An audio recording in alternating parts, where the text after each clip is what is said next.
కృష్ణుడు పరిపాలించిన ద్వారకాలో అయితే ఉన్నాం. ఎర్లీ మార్నింగ్ లేవలేదు. సో ఇందాక ఆల్మోస్ట్ ప్రెసెంట్ అయితే టైము 11:24 అవుతుంది. 10 కల్లా లేసి ఫ్రెష్ అయిపోయి ద్వారకా స్టార్ట్ అయిపోయాం. ప్రజెంట్ మనం కృష్ణుడు పరిపాలించిన ద్వారకాలో అయితే ఉన్నాం. లేట్ అయిపోయింది వచ్చేసరికి. జస్ట్ ఇక్కడికి రాగానే మ్యాప్ రీసెంట్గా చేస్తుంటే తెలిసింది లైక్ టెంపుల్ 12:30కి లేదా 1 క్లోజ్ అయ్యి మళ్ళీ 5కి ఓపెన్ అవుతుందని. 5కి ఓపెన్ అంటే మనం రిటర్న్ అవ్వడానికి చాలా లేట్ అయిపోయింది. సో ఫాస్ట్గా వెళ్తున్నాం పెయిడ్ పార్కింగ్లో కార్ పెట్టేసి. దర్శనం అయితే చేసుకున్నాం ద్వారకాధీశుడిని. ద్వారకాధీశ అంటే ఇక్కడ ద్వారకని పాలించిన రాజు అనమాట, మన శ్రీకృష్ణుడు. నిజం చెప్తున్నాం, బైక్ అక్కడ కార్ పార్క్ చేసి పరిగెత్తుకుంటూ వచ్చినట్టు అయింది. ఆయన లోపలికి మమ్మల్ని అనుమతించి పిలిచినట్టే ఉంది. లేదంటే అసలు వెళ్ళే వాళ్ళమే కాదేమో. జస్ట్ నేను వెళ్ళిన 10 మినిట్స్కి క్లోజ్ చేశారు. విజిల్స్ వేసి మొత్తం అందరినీ బయటికి పంపించేసి డోర్ వేశారు. మేబీ ఈ టైంలో అలో ఉండదేమో గుడిలోకి. గోమతి ఘాట్కి వెళ్ళాలి. యాక్చువల్లీ అయితే చెప్పాను కదా, గోమతి ఘాట్లో కాళ్ళు కడుక్కొని లేదా నీళ్లు తాగి గుడిలోకి ఎంటర్ అవుతారు ఆమెను ముక్కొని. బట్ అంత టైం లేకుండే మేము అలాగే వెళ్ళాలనుకున్నాం. ఇంకా దాని తర్వాత అక్కడ ఒక బ్రిడ్జ్ ఉంటుంది, సేతు. దాన్ని క్రాస్ చేస్తే పాండవులు అప్పట్లో తవ్విన బావులు ఉంటాయి, అక్కడికి వెళ్దాం. ద్వారకాధీశుడి దర్శనం అయిపోయింది. ఇటువైపు గోమతి ఘాట్ ఉంది, వెళ్తున్నాం మనం ఇప్పుడు. అండ్ సుధామ సేతు కూడా ఉంటుంది ఇటు సైడ్. మన బ్యాడ్ లక్ ఏంటంటే సుధామ సేతు ప్రెసెంట్ క్లోజ్ లో ఉంది. నేను వేరే వీడియోస్ లో కూడా చూసాను ఇక్కడికి వచ్చే ముందు. సుధామ సేతు ఇందాక చెప్పినట్టు క్లోజ్ చేస్తేనే అటు సైడ్ దుర్వాస మహర్షి చెట్టు కింద ఉంటాడు ఆశ్రమం. అక్కడ ఒక టెంపుల్ కూడా ఉంటుంది, అటు పోవడానికి లేదు. అండ్ అక్కడే పాండవులు తవ్విన బావులు కూడా ఉంటాయి. అంటే ఒక్కొక్క బావిలో ఒక్కొక్క నది టేస్ట్ వస్తుందని. అన్ఫార్చునేట్లీ మనం ట్రై చేయలేము అది. సుధామ సేతు దగ్గర నుంచి ద్వారకాధీశ్ టెంపుల్ అయితే చాలా బ్యూటిఫుల్గా కనపడుతుంది. ద్వారకకి 2 శాపాలు ఉన్నాయి మెయిన్. ఒకటి వచ్చేసి గాంధారి పెట్టిన శాపం, యదువంశం మొత్తం శ్రీకృష్ణుడితోనే అంతం అయిపోతుంది అని, అది జరిగింది. ఇంకోటి ఏంటంటే ద్వారకాధీశుడు ఇంకా రుక్మిణీదేవి పూజలు అందుకోలేరు అని దుర్వాస మహర్షి శాపం పెడతాడు. అందుకే మీరు గుడి లోపలికి వెళ్తే, గుడి లోపల వీడియోగ్రఫీ అలో లేదు, మనం అందుకే తీయలేదు. గుడి లోపలికి వెళ్తే అక్కడ కృష్ణుడు ఒక్కడే ఉంటాడు. ఇక్కడ ఉన్న ద్వారకాధీశుడు టెంపుల్ ఉంది కదా, ఇది ఫస్ట్ కట్టించిన ద్వారకాధీశుడు టెంపుల్ కాదు, ఆయన మునిమన వాళ్ళు కట్టించిన టెంపుల్. గోమతి రివర్ అరేబియన్స్ లో కలుస్తుందని లాంగ్ రేంజ్ లో మీకు అక్కడ ఒక టెంపుల్ ఉంటుంది. టెంపుల్ తర్వాత ఒక బోట్ పోతుంది కదా, అదే మీకు అరేబియన్ సీ. అయితే అటు పోలేం మనం. యాక్చువల్లీ అరేబియన్ సీ చూడొచ్చు, చాలా ముందుకెళ్ళాలి. ఇటు సైడ్ రష్ ఉంది. సుధామ సేతు ఓపెన్ ఉండింటే అటు సైడ్ మనం అటు సైడ్ ఆశ్రమానికి వెళ్ళి అక్కడ ఒక టెంపుల్ ఉంది, అది చూసుకుని వెళ్ళేవాళ్ళం. ఫస్ట్ కట్టిన ద్వారకా టెంపుల్ కాదు, ద్వారకాధీశ్ టెంపుల్ ఇది కాదు. దీనికన్నా ముందు 4 టెంపుల్స్ ఉండే యాజ్ పర్ హిస్టరీ. దీన్ని వచ్చేసి వజ్రాన్బాని శ్రీకృష్ణుడి వాళ్ళ మనోడు కట్టించాడు ఈ టెంపుల్ని. అయితే దర్శనం అయిపోయింది, గోమతి ఘాట్ అన్ని చూసుకొని వచ్చాం. ఫుల్ ఆకలి అవుతుంది.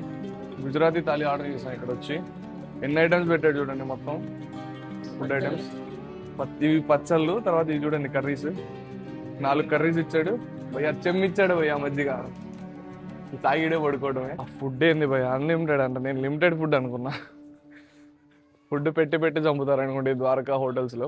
మజ్జిగ ఫస్ట్ ఒక చెమ్ము తీసుకున్నాం కదా, మళ్ళీ అది అయిపోతే ఇంకో చెమ్ము తెచ్చి ఇచ్చాడు. ఒక్కొక్కరు 4-5 గ్లాసులు తాగాం. ఇప్పుడు ఎవరు యాడ్ నిద్రపోతాను అనేది సమస్య. రఘుకుల్ అందరు అవుట్ భయ్యా.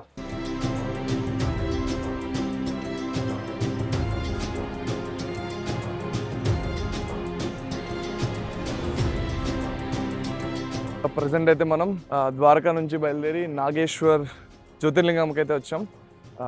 ఇది వచ్చేసి స్వయంభూ శివలింగం అనమాట. పాండవులు ఫస్ట్ అయితే గుడి కట్టించారు. దాని తర్వాత ప్రజెంట్ ఉన్న మోడర్న్ ఆర్కిటెక్చర్ అయితే టీ సిరీస్ ఫౌండర్ తను కట్టించాడు అనమాట. టీ సిరీస్ ఫౌండర్ చాలా అంటే చాలా బ్యూటిఫుల్ ఆర్కిటెక్చర్. అటు సైడ్ శివుడి విగ్రహం ఉంది, ఇటు సైడ్ గుడి ఉంది. లోపలికి వెళ్దాం. అండ్ ఇవాళ స్పెషాలిటీ ఏంటంటే ఇవాళ మండే అండ్ దివాళీ కూడా. మన అదృష్టం అనుకోవాలి, పండగ రోజు మండే వచ్చి అండ్ మనం శివాలయంకి వెళ్తున్నాం.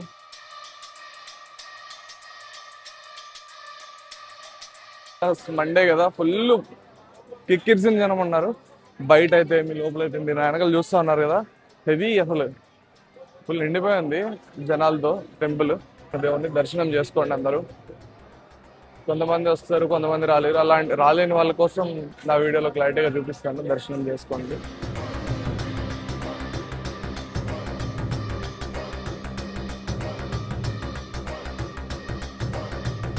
టెంపుల్ బ్యాక్ సైడే లేకే, ఇది ఒక చిన్న లేక్ ఉంది ఇక్కడ, పచ్చగా ఉందంతా.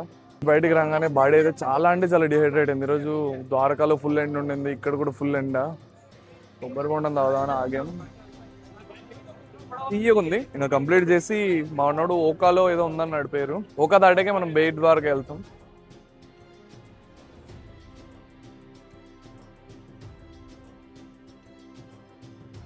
బేట్ ద్వారకాకి అయితే వచ్చినాం. బ్రిడ్జ్ క్రాస్ చేసి సముద్రం మీద కార్ అలో లేదు ఇటు గుడి సైడ్. అక్కడ కార్ బయట పార్కింగ్ లో పెట్టి లోకల్ ఆటో తీసుకొని పోతున్నాం బయట ద్వారకాధీశ్ టెంపుల్ కి. ఈ బుల్లెట్ బండిని మరి వాడతారు. ద్వారకాధీశ్ టెంపుల్ నుంచి అయితే బయటకు వచ్చినాం. లోపల కెమెరాలో లేకుండే, సో వీడియో షూట్ చేయలేను నేను కూడా. చాలా అంటే చాలా పీస్ఫుల్ గా ఉంది మందిర్ అయితే. భగవంతుడి సన్నిధిలో ఉన్నట్టుగా చాలా బాగుండింది. సో ద్వారకాకు వస్తే మాత్రం బయట ద్వారకా విజిట్ చేయండి పక్క. ఒక్కొక్కైతే వచ్చినాం ఈవినింగ్ బీచ్ వ్యూ ఎంజాయ్ చేయడానికి. Beautiful Arabian sea side and Arabian sea ఒడ్డునే మనకి టెంపుల్ అయితే ఉంది. టెంపుల్ కూడా చాలా అంటే చాలా బ్యూటిఫుల్ గా ఉంది. అండ్ ఆర్మీ కంట్రోల్లోనే ఉంది ఏరియా. బ్యాక్ సైడ్ చూస్తున్నారు కదా, సూర్యుడు చాలా అంటే రెడ్ కలర్ లో కిందకి వెళ్తున్నాడు. వ్యూ అయితే చాలా బ్యూటిఫుల్ ఉంది. మిస్ చేసుకుని మాత్రం మళ్ళీ ఎప్పుడు చూసేవాళ్ళము.